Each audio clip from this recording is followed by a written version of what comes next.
setelah itu saya ingat Habib Umar menyambut, yurahib, menyambut dengan memberikan tangan beliau untuk diselamani. Dan beliau senyum. Senyum. Saya senang campur drodok. Apa drodok itu? Deg-degan. Deg-degan.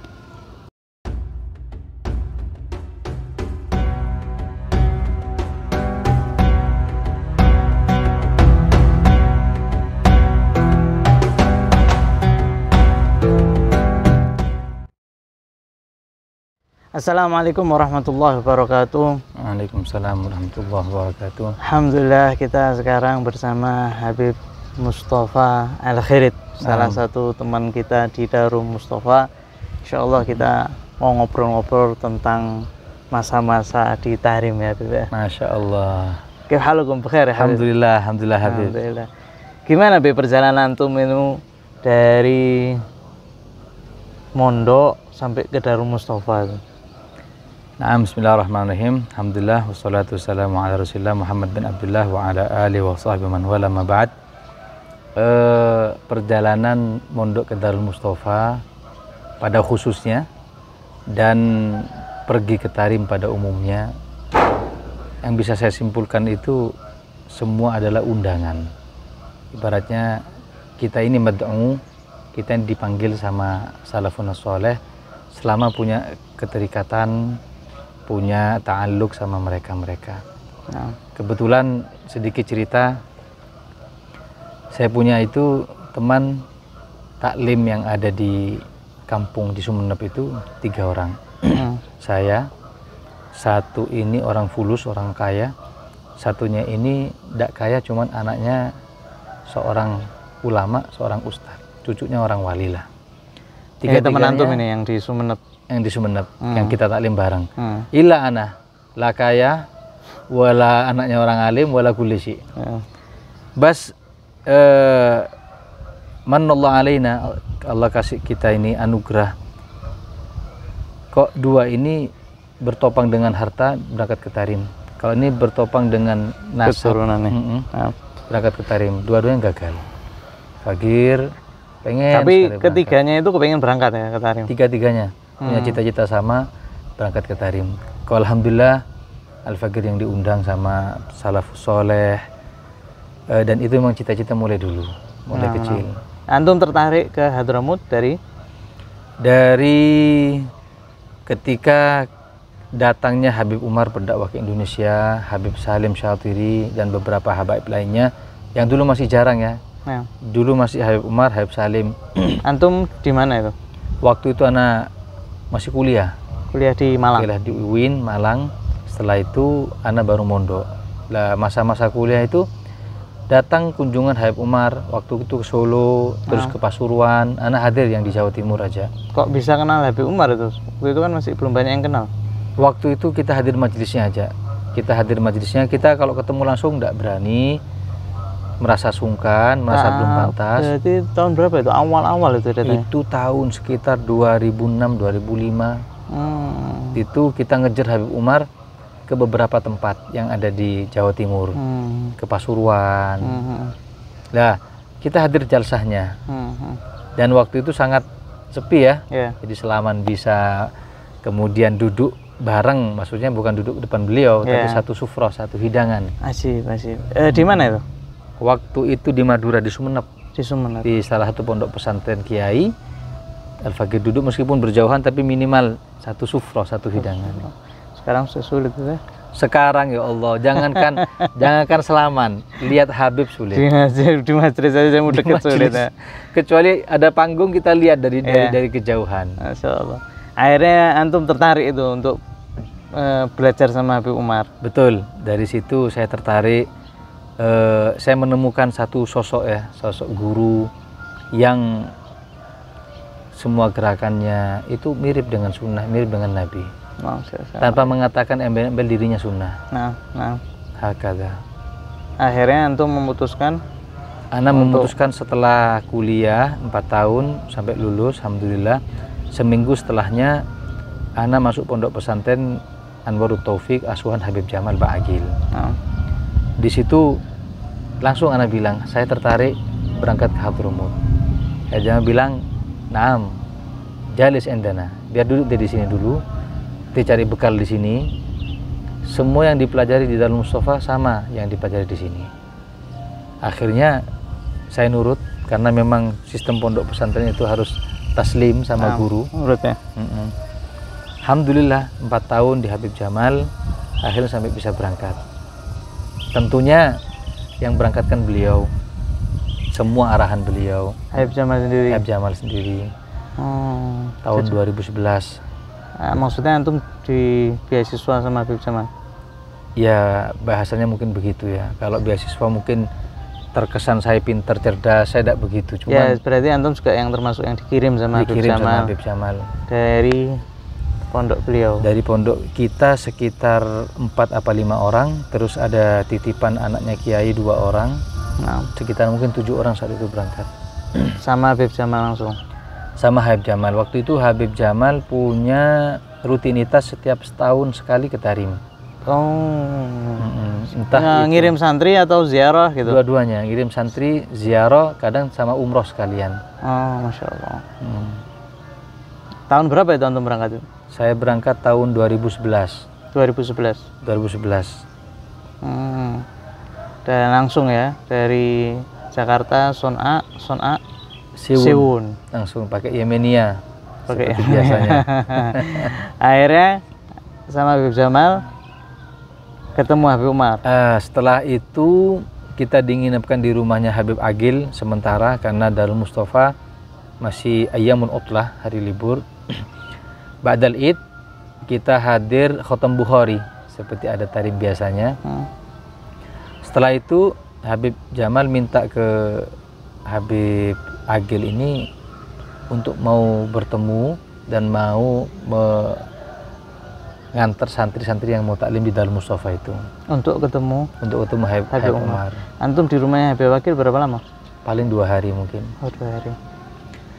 Setelah itu ketemu sama Habib, itu pertemuan yang luar biasa yang belum pernah saya lupakan seumur hidup.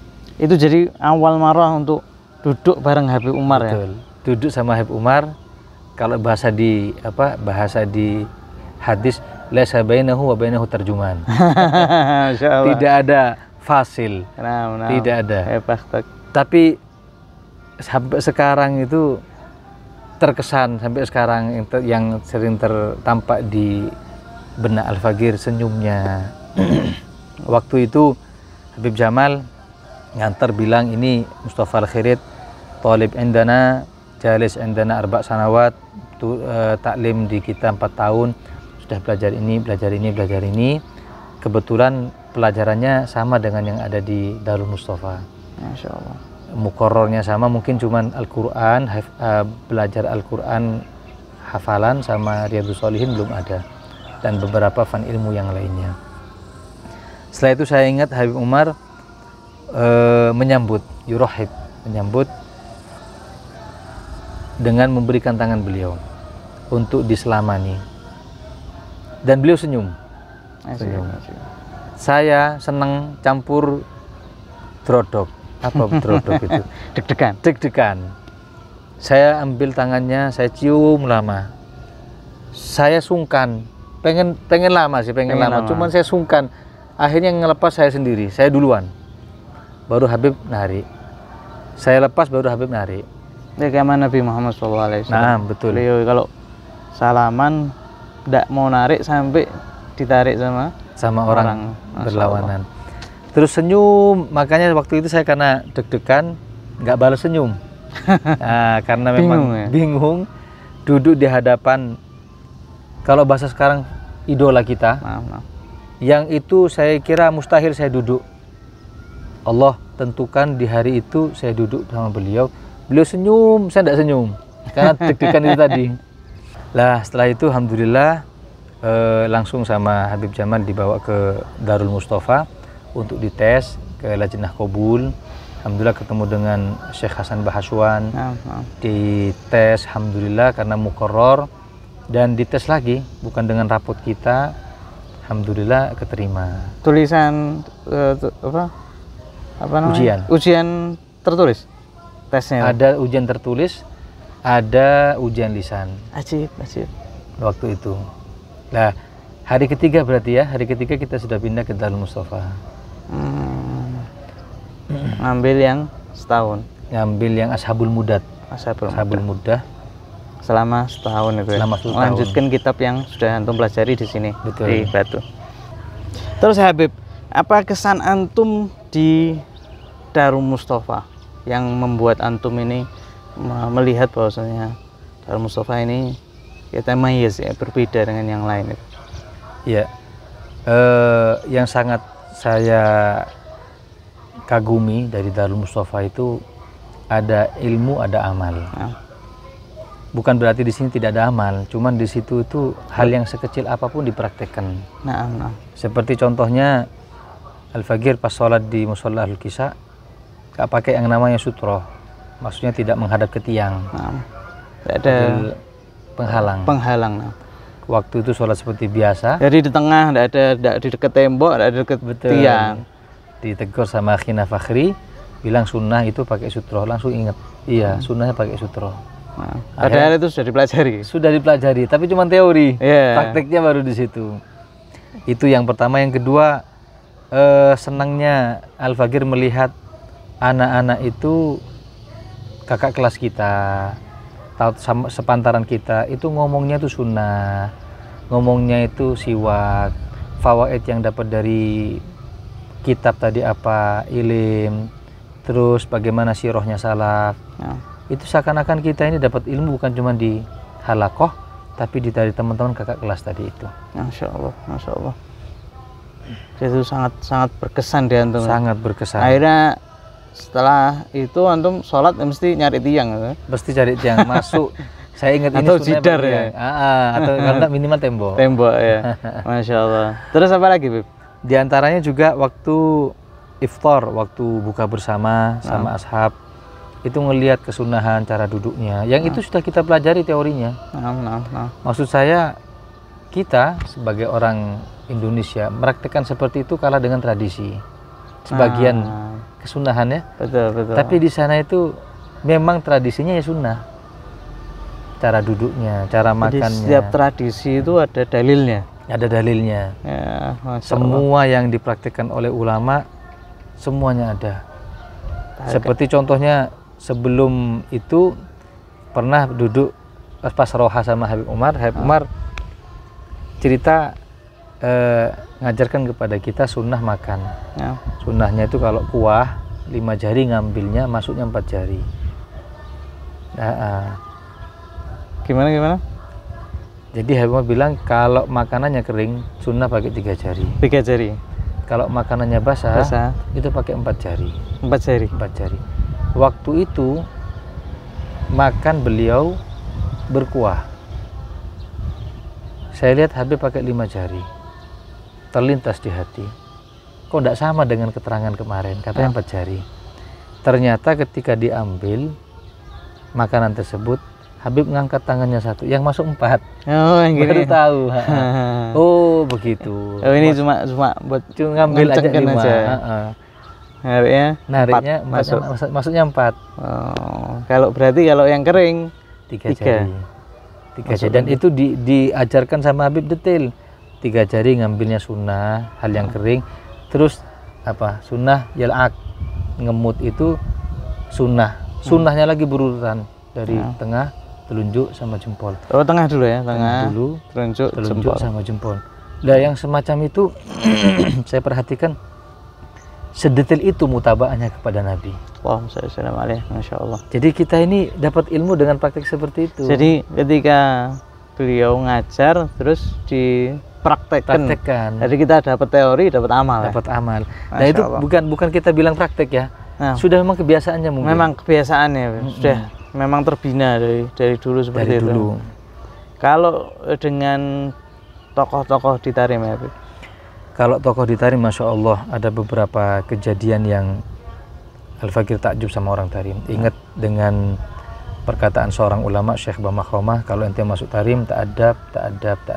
Beradablah, berakhlaklah yang baik. Sekali waktu pernah ayam daurah, saat itu pondok Darul Mustafa ada daurah 40 hari. Santri Biasa. banyak masuk itu ya. Santri banyak Santri masuk. luar itu. Terus kita yang tolabah di dalam itu biasa. Biasa keluar tanpa izin. Tapi tetap tanpa izin. Ya. Meskipun itu longgar ya. Itu longgar. Jadi kita nganggapnya itu tidak apa-apa. Tidak masalah. Karena sudah mungkin karena terlalu banyak sudah keluar ya. Al-Fakir waktu itu disuruh istirahat. Antum bayit di sini, nginep di sini, nanti sahur tak banguni kita sahur. Marhaba, ana tidur. Ana tidur kok subhanallah. Di tidur ana mimpi Habib Hasan yang punya rumah itu. Ana dimarahi, ana diusir dari rumahnya. Dibilang barro, ente keluar, ente mukhalafah dari pondok. Jangan masuk sini.